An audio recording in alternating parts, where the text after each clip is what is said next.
Bienvenidos, bienvenidas todos. Gracias al Señor por estar juntos. ¿Está contento de estar juntos? Amén. Eso es bueno, eso es bueno. Gracias, Señor.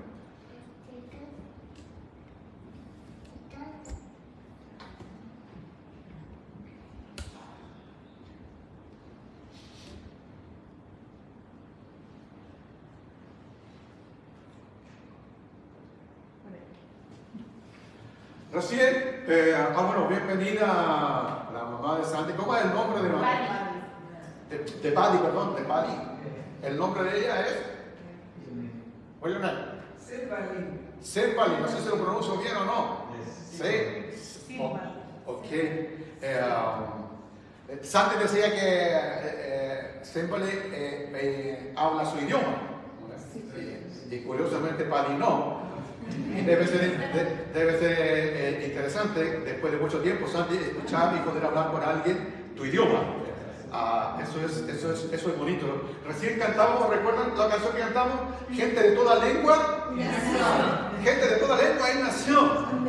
Va a llegar un instante en que nos reuniremos gente de toda lengua y nación. Hoy estamos internacionales, gracias a Dios. Y reitero la bienvenida. De hecho, cuando Dios quiere hacerse oír, no importa que haya múltiples idiomas. De hecho, cuando fue el descenso del Espíritu Santo, dice el libro de los Hechos que la gente que estaba escuchando esto, primero hubo un estruendo, se juntó mucha gente y toda la gente comenzó a hablar un idioma, pero los que estaban alrededor escuchaban hablar las maravillas de Dios en su propio idioma. Así es. En su propio idioma. Yo a veces estoy un poco más inclinado a pensar que el milagro estuvo en que la traducción se produjo en el cerebro y en los oídos de quienes estaban escuchando. Es decir, todos ellos hablaban el idioma de ellos propio, pero les llegaba traducido a sus propios cerebros e idiomas. Así que cuando nos juntemos todos, tal vez hablemos todos distintos idiomas, pero nos vamos a entender porque Dios se encargará que todos entendamos el idioma de todos porque estarán traducidos en nuestro cerebro, traducidos en nuestra, lo escucharemos de esa forma, porque cuando Dios quiere hacerse oír, yo voy a hablar del Espíritu Santo. Hoy estamos hablando, la serie nuestra es el sufrimiento humano, pero creo que puede haber un enlace aquí, porque cuando el hombre se resiste a oír la voz de Dios, la palabra del Señor y sus maravillas, Él se encarga de alguna forma, de alguna manera, en que si aun cuando no entiendas el idioma, Él te lo va a traducir para que puedas escuchar su voz. Y resulta que hay personas soberbias que se rehúsan a oír la voz de Dios. No quieren escuchar la voz de Dios. Pero Dios tiene un megáfono y que nos obliga a escuchar su voz, y muchas veces este megáfono no va a ser grato para las personas que se resistan a ello. Todos hemos visto y conocemos de estas personas soberbias que, como diría Martín Descalzo, están agarrados a una hombre podrida de la falsa ilusión de hacerles creer que ellos están bien, así como están bien, y que todo lo que ellos tienen ya lo tienen para sí, en el sentido de la autosuficiencia, de tal manera que no requieren absolutamente nada. Y lo que pasa es que la maldad, el pecado, tiene la capacidad de ocultarse, de enmascararse para aquellas personas que no logran ver, porque como están bien, están tan encerrados en eso que no se percatan donde ellos están, porque total tienen todo lo que requieren, todo lo que necesitan. Lo curioso es que si tú le preguntas a una de estas personas si acaso él es soberbio, orgulloso, altanero, probablemente te diga que no se persigue a sí mismo de esa forma. Y si le vuelves a preguntar y le dices, ¿y necesitas a Dios? Seguramente dirá que tampoco. tampoco lo va a necesitar. Y si lo llegara a pensar en Dios, lo asume como el aviador asume un paracaídas. Tiene el paracaídas, está allí, el aviador sabe que está allí, pero ojalá no lo usara nunca. No tener la posibilidad de llegar a usarlo. Hoy vamos a ver dentro de nuestra serie una parte del sufrimiento que no nos va a gustar, que no nos va a agradar. De entrada yo les digo que nos va a crujir, vamos a sentirnos incómodos, nos vamos a mover en nuestros asientos, porque no será para nada algo grande, lo digo de entrada, no será sencillo. Normalmente escuchamos que Dios no quiere que nosotros suframos. Pero ¿qué pasaría si eso no fuera del todo cierto? ¿Qué pasaría si eso no fuera del todo verdad? Que hay algunas veces en que Dios sí utiliza un instrumento del dolor y el sufrimiento para algunas personas, para ciertas personas. Que aquello de llorar, y bienaventurado los que lloran, bienaventurados los que sufren, es porque Dios tenga algún propósito a través de ese dolor, de ese llanto, de ese sufrimiento. Para eso quiero invitarlos nuevamente a que abran su Biblia en el libro del Salmo, capítulo 119, es el salmo más largo que tiene la Biblia, el más extenso de la Biblia, Salmo 119. Y quiero que se fijen en 3 versos. Vamos a partir del verso 67, el 71 y el 75. Fijémonos en 3 versos, pero luego nos vamos a centrar en el 71. Entonces, el Salmo 119 en el 67 dice, antes, el salmista dice así, mira cómo dice, antes de sufrir, anduve descarriado. Es decir, estaba descarriado y dejó de estar descarriado producto de ¿qué? De un sufrimiento. Un dolor dice, antes de sufrir, anduve descarriado. Pero ahora obedezco tu palabra. Salten al 71.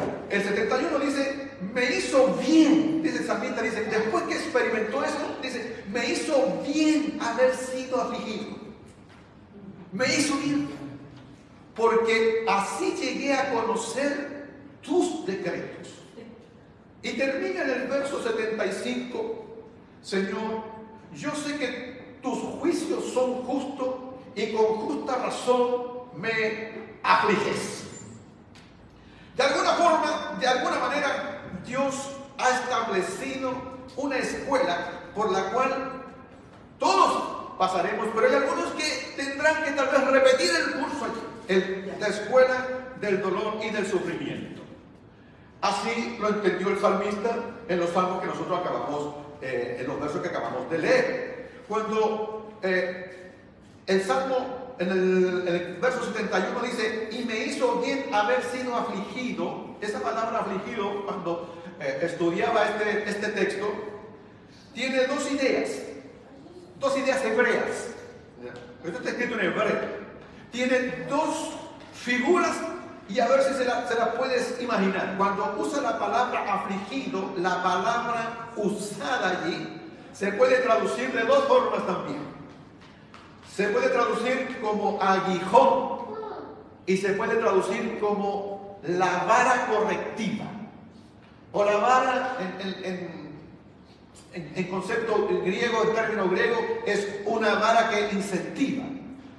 Entonces, hay 2 cosas. Es como que hubiese dicho el salmista, me hizo bien haber sido aguijoneado. O me hizo bien haber sido corregido por la vara. Eso es lo que está pensando el salmista.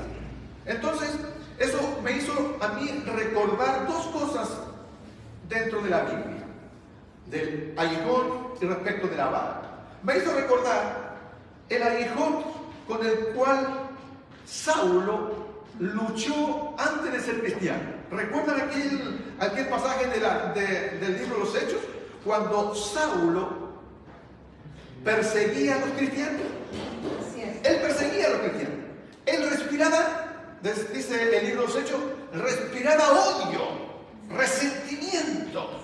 Él quería simplemente pescar a todos estos cristianos, a todos estos seguidores de Cristo, y meterlos en la cárcel, y a muchos de ellos lo logró, lo hizo, y si podía dar la muerte a ellos, él lo iba a consentir, porque de hecho él consintió en la muerte del primer mártir cristiano de Esteban. Él cuidó la ropa de las personas que estaban apedreando a Esteban y aprobó esto y estaba de acuerdo con ellos.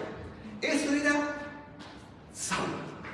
De hecho, el nombre Saulo, que viene de Saúl, significa el magnífico, el grande, el poderoso. Esa es la idea. Y él se sentía así, se sentía de esa forma, vivía así. Había tenido una excelente educación, tenía una ciudadanía romana que le había sido adquirido de sus padres. Así que su condición social, su condición de educación y cultural era superior a la media.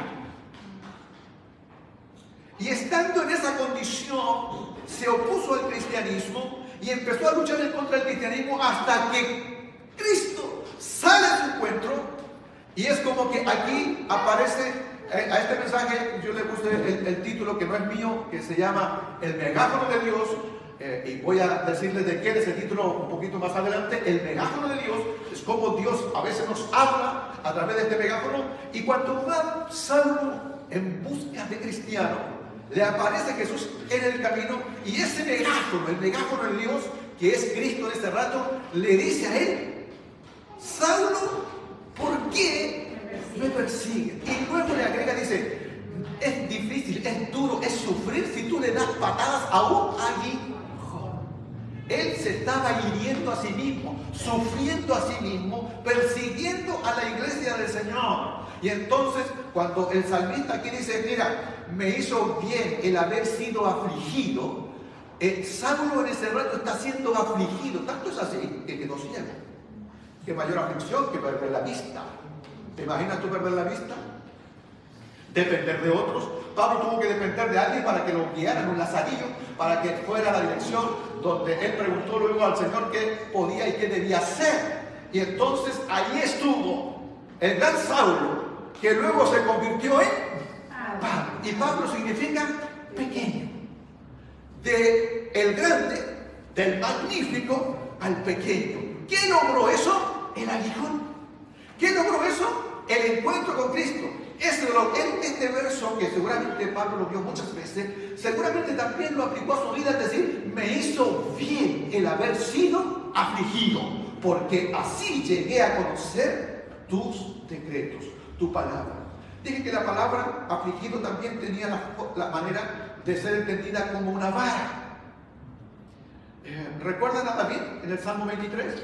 Él encontraba que la vara, el cayado y la vara, a él no le iba a significar un reclamo. Él dice: me va a significar para mí un aliento. Él dice en el Salmo 23: tu vara y tu cayado me van a infundir aliento.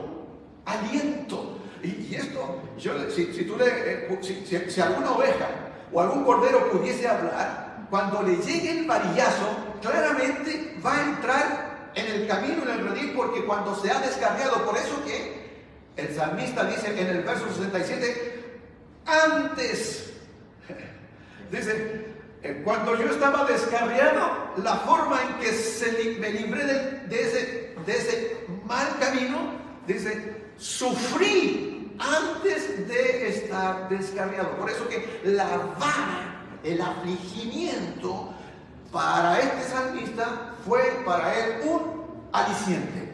Dice: tu vara y tu callado me infundirán aliento. Amén. La facultad que nosotros tenemos como seres humanos, nuestra alma, tiene a lo menos 3 facultades. Porque tienes alma, tú puedes pensar, Porque tienes alma, tú puedes sentir, puedes tener emociones. Y porque tienes alma, tú puedes escoger, tienes voluntad para poder decidir entre hacer una cosa u otra.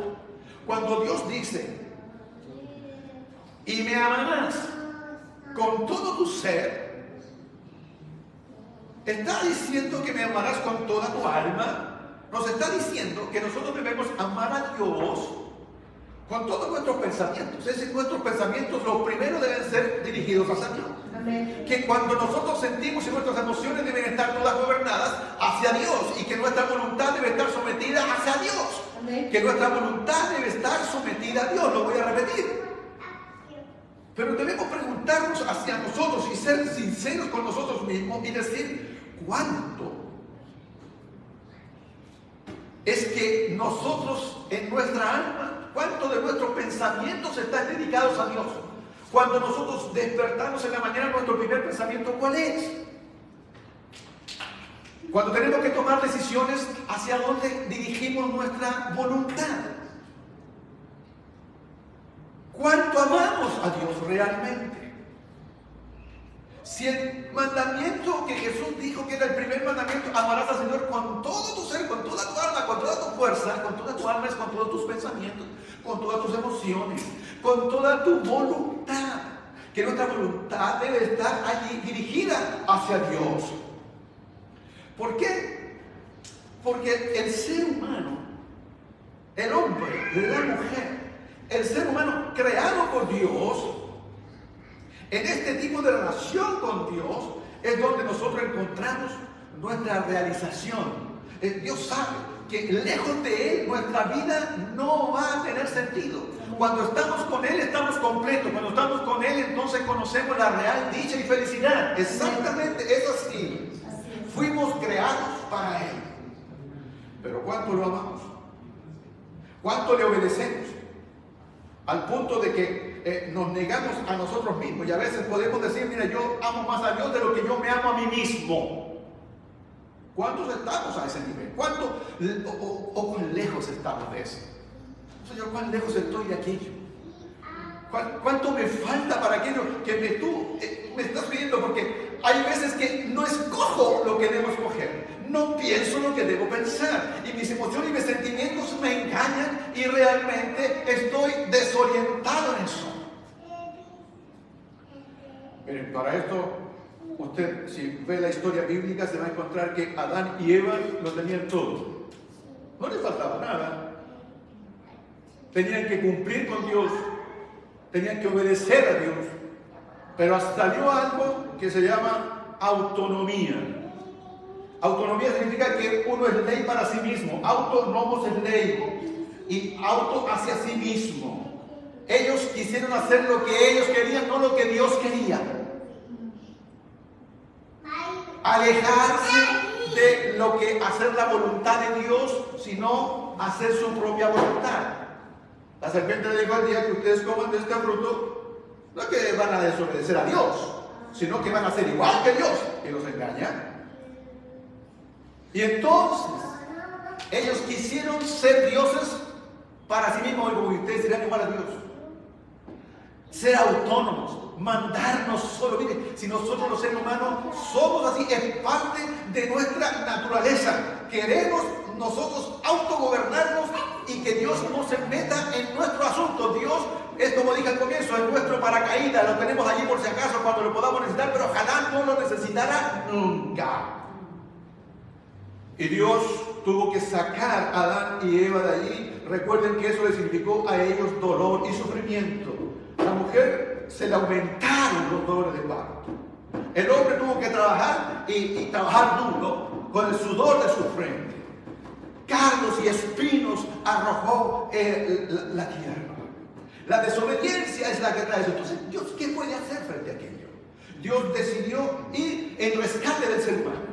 Dios decidió ir en rescate nuestro, en rescate tuyo. Y planificó y hizo todo para que nosotros pudiésemos volver a estar en ese mismo ambiente que estuvo inicialmente Adán y Eva. La tarea de salvarnos. Y esto requiere un cambio radical, no es sencillo. No es que nosotros seamos una mera criatura que necesitan. Cuando uno se han dado cuenta, cuando hablan de inventar la página, uno tiene una hojita. ¿Esta qué hojita es? Entonces, uno tiene, no sé, cuando están los niños, está algo como que le ponen liquid paper, ¿verdad? Y uno escribe encima. Pero hay documentos que tú no puedes hacer eso. Hay cheques, por ejemplo, ya no se usan los cheques, ¿no? Pero los cheques inventados no se pueden. ¿Sabe qué hay que hacer? Hay que romper lo que está ahí, romper.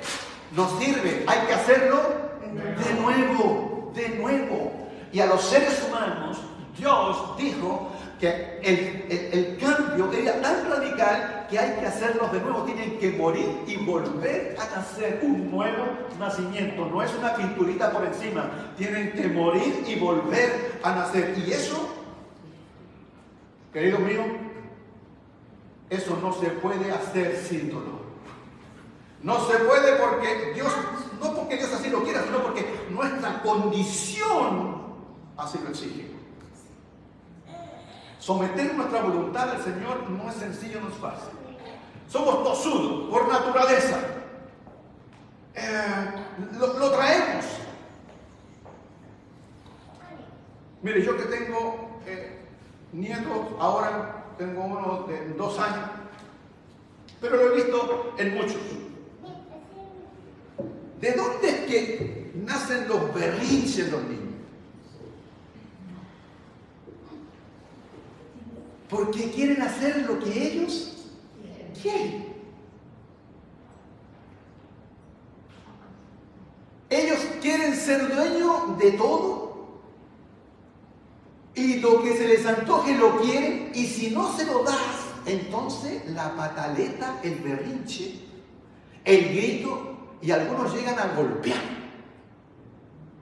¿Qué hacen los padres que aman a ese niño, a esa niña? Tienen que doblegar esa voluntad, porque si no lo hacen, saben que ese niño o esa niña, cuando luego crezca, creerá que todo lo puede hacer, todo lo puede obtener, y se enfrentará duramente a la realidad en que las cosas no son así. Y tienen que doblegar esa voluntad. Y no estoy hablando de tortura, evidentemente, estoy hablando de disciplina,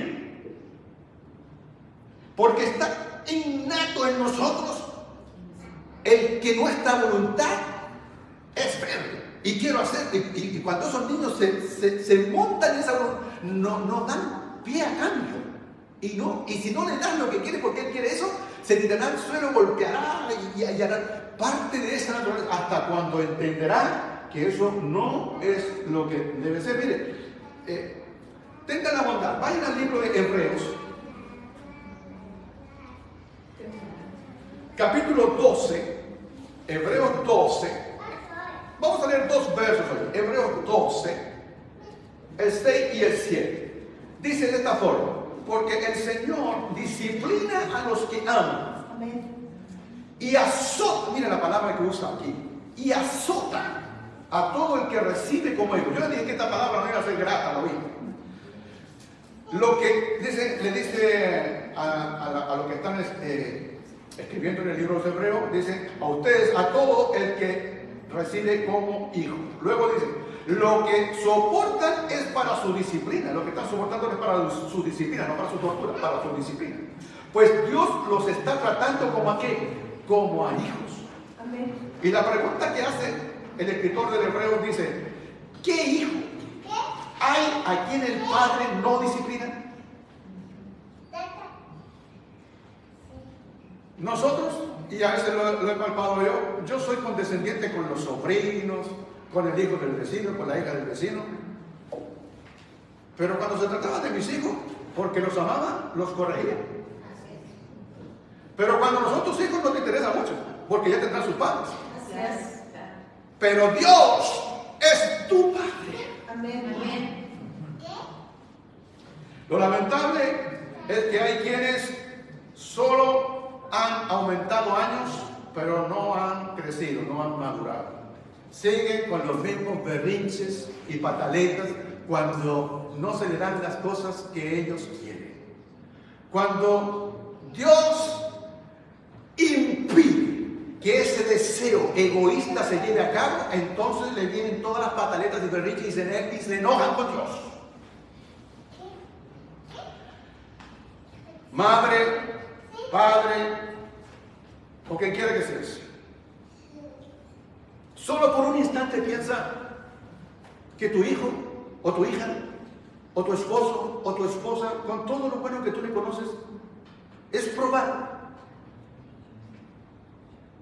por el hecho de que no tenga a Dios considerado como el primero en su vida. Todo lo que está teniendo, se está perdiendo la verdadera felicidad de su vida al no tener al Señor en sí. Y piensa por un instante que Dios quiere lograr eso para que sepa que estas cosas que están aquí, que son temporales, que se van a perder, que lo más importante es que él o ella no se pierda. Amén. Y entonces, cuando Dios quiera hablarle a tu esposo, o a tu esposa, o a tu hijo, o a tu hija, y tenga que usar incluso este megáfono, solo ora por él, hazte un lado y haz que Dios tenga un trato con él, con esa persona. Amén. Que Dios, mira, te va a partir el alma, te va a doler tal vez tanto como el trato que Dios va a tener con él, pero cuando Dios quiere, miren, esto es como el dicho dice, Dios aprieta, pero no ahora.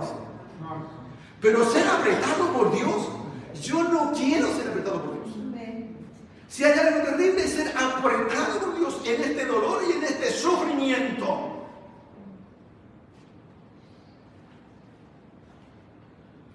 C.S. Lewis, que escribió acerca del dolor, experimentó el dolor personalmente, escribió el libro respecto de todo el tiempo que estuvo acompañando a su esposa en el tiempo de su enfermedad y agonía. Él escribió un libro que se llama El dolor. Y cuando él trata este tema, él dice que hay 3 razones por las cuales Dios a veces tiene que acudir al dolor y al sufrimiento. De esas 3 quiero comentarles solo 2. La primera ya se las mencioné al comienzo. Es esa ilusión de que estamos lejos, que aunque cuando estemos lejos de Dios, no importa porque total todo marcha bien. Y la segunda tiene que ver con la autosuficiencia humana.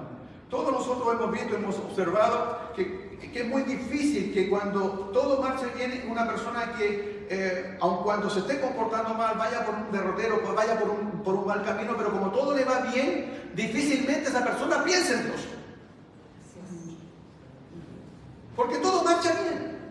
Entonces, ¿qué hace Dios? Le hace ver a través del dolor y el sufrimiento, porque mire, el mal y el pecado, dije al comienzo, enmascara eso. La persona no persigue, pero el dolor no se puede enmascarar, el sufrimiento no se puede. Cuando llega el dolor, la persona dice, algo anda mal, hay dolor, hay sufrimiento. Y una vez que ha derribado esa fortaleza del creer que todo está bien, entonces ahora va en contra de ese sentimiento de autosuficiencia. Ese sentimiento en que la persona dice, mire, lo tengo todo. Y en ese todo no incluye a Dios. No está Dios metido allí. Qué terrible es eso. Cuando Dios no está en ese todo. Entonces, ¿qué ocurre? Mira, basta que llegue a nuestro celular diciendo la biopsia salió mal. El diagnóstico médico es negativo. Te acaban de despedir. Es cualquier de esas cosas nos pone nuestra realidad patas para arriba. Así es. Y comenzamos entonces a pensar distinto, a pensar diferente. Cuando ya creíamos que teníamos todo, nos damos cuenta que no es así. Y entonces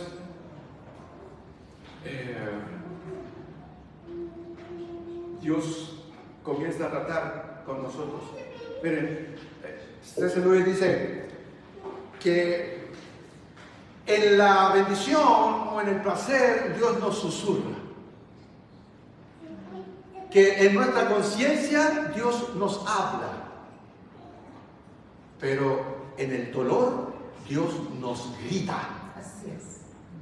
En el dolor nos grita. Y él dice lo siguiente, que el dolor es el megáfono de Dios que usa para despertar a una humanidad adormecida. Lo usa. Eso es lo que dice C.S. Lewis.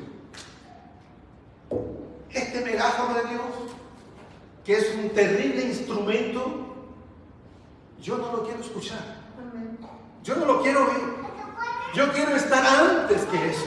No quiero ser quien escuche a través del dolor y que escuche a través del sufrimiento. Yo no quiero aquello. Porque nosotros, miren, y esto no es distinto de lo que nosotros normalmente pensamos. Dígame que no es así. Cuando usted escucha en la noticia, porque lo que dice C.S. Lewis dice que el hombre malo, mientras la esté pasando bien, no va a escuchar. Tiene que estar este megáfono. Si no está este megáfono del dolor y el sufrimiento, no va a oír. El hombre malo, mientras la esté pasando bien, no.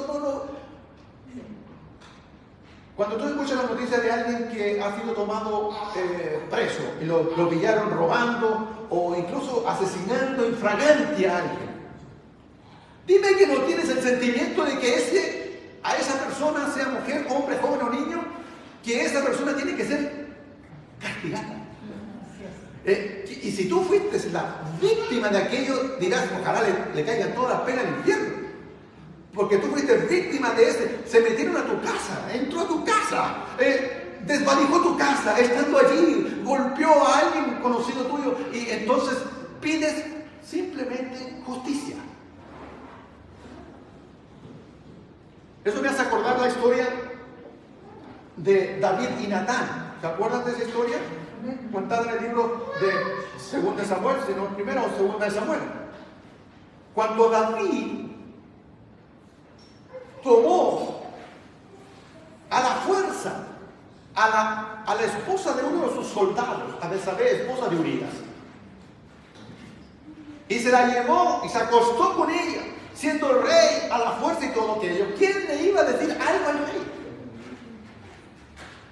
Que tenía él toda la autoridad y todo el poder. Y vino un profeta llamado Natán, y tú te acordarás de la historia, que Natán le disfraza y le cuenta una historia a David, diciéndole, mira, hay dos personas. Uno que es un hombre pobre, que tiene apenas una oveja, que depende de esa oveja, tiene un pequeño terreno, y hay otro poderoso, potentado, que tiene muchas ovejas. Y un día llegaron unos amigos de este poderoso y potentado y lo quiso atender y no agarró ninguna de sus ovejas, sino que fue donde estaba ese pobre que tenía solo una oveja, tomó la oveja de ese pobre, la sacrificó, la preparó, la asó y así atendió a sus invitados. Y cuando Natán le está contando su historia a David, David dice, pero qué hombre más ruin, qué hombre más malvado. Y dice una sentencia. Y David dice, ese hombre merece la muerte. Así es. Y Natán lo mira fijamente y le dice, ese hombre, David, ese hombre eres tú. Nosotros levantamos nuestra voz de justicia cuando no somos nosotros. Así es.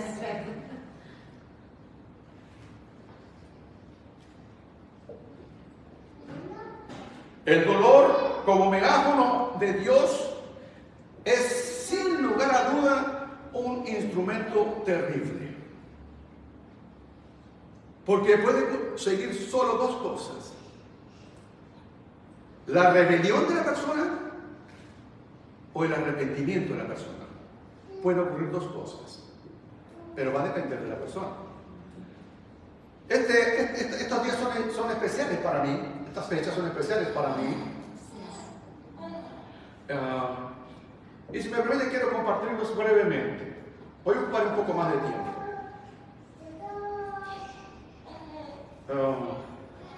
Hace 22 años atrás, mi madre partió, durmió en el Señor, murió, 22 años atrás. Estábamos con mi familia en el sur de Chile, en la región de los lagos. Ese día era 17 de febrero y Estuvimos un día muy lindo en el lago Todos los Santos. Volvimos a casa donde estábamos hospedando y me esperaba una noticia terrible. La noticia era que mi madre estaba mal. Y era muy raro porque ella no había estado enferma, nada. Simplemente así fue, de improviso. Y yo no podía entender cómo podía estar mal. Entonces, imagínense, desde entonces no hay celulares. Y entonces, por una cabina telefónica, logré hablar con el médico porque mi madre estaba hospitalizada. Y le dije al médico que yo quería traérmela a Santiago y él me dijo, ven a hacerlo. No la podemos mover, no te aconsejo moverla. Lo que yo te aconsejo es que te vengas. Significaba irme a la ciudad de Iquique. Estoy en la 10ª vez. Entonces, conduje toda la noche. Nos vamos. Ella preparó a los niños, metí todas las cosas al automóvil y conduje toda la noche. Apenas unos descansos. Fueron entre unas 11, 12 horas de viaje. Mientras tanto, alguien me había conseguido un pasaje aquí para ir al Iquique y el avión salía a las 15:20, a las 3:20 de la tarde. Así que descansé un rato, un bolso y me fui al aeropuerto, que había que estar 2 horas antes. Tomo el vuelo durante todo el trayecto. Y en el vuelo mismo, yo decía, Señor, ¿cuál es la oración que debo hacer cuando llegue allí? Porque mi madre estaba entubada. ¿Qué debo hacer? ¿Cuál es la oración que quieres que yo haga? ¿Cómo debo? Porque había hablado con mi hermana y ella me ha dicho el tipo de oraciones que había hecho, pero mi madre no recuperaba. Y ya era 18 de febrero, hoy, 18 de febrero. A las 15:20 el avión despega. 2 horas de viaje. Cuando llego al aeropuerto de Iquique, una tía me está esperando y yo voy acelerado porque no llevaba maleta, así que era cosa de salir rápido. Me toma de los brazos y me dice, hijo, su mamá ya partió. Corrí todo lo que había posible de correr, tomé el avión y esperaba todo lo que yo tenía que hacer, la oración precisa que tenía que hacer, pero no llegué. Señor, ¿por qué? Un par de horas más. Solo un par de horas más. Llegué cuando ella estaba allí muerta.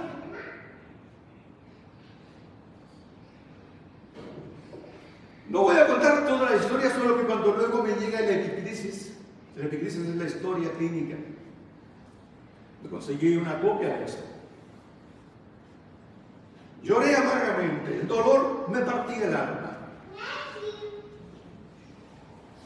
Y en la epicrisis, en la historia, desde que fue internada el día 17 al día 18, donde estábamos allí, hora de muerte, las 15:20. Cuando mi avión despegó, ella despegó.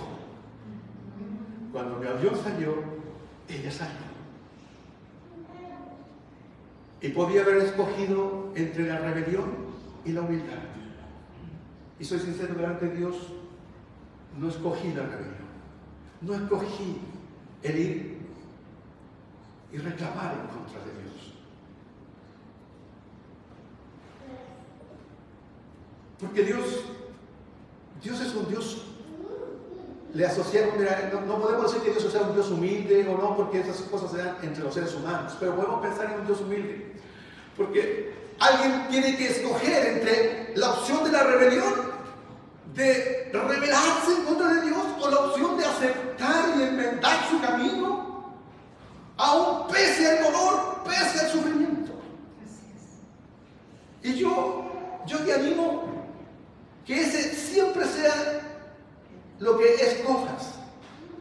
No es fácil, no es sencillo, sin duda. Pero escoger esa opción, sobre todo porque Dios está en un momento, porque nosotros a veces vamos a Dios cuando ya no hay nada más que hacer, cuando el barco se está hundiendo, cuando vamos a Él en la última instancia, no hay nadie donde vas a ir. Y Dios nos Imagínense si Dios fuera orgulloso. Si Dios dijera, ven a mí porque no tienes dónde más ir. Él, aunque sabe que nosotros no lo escogemos a Él primero, Él me dice, vengan a mí. Amén. Aunque sabe que nuestro primer pensamiento no es Él, el primer pensamiento de Él soy yo. Así es. Piensa en ti. Aun cuando mi voluntad se niega a hacer la voluntad de Dios, esto hay que hacerlo todos los días. Por eso Jesús dijo, este es un dolor sobreviene todos los días.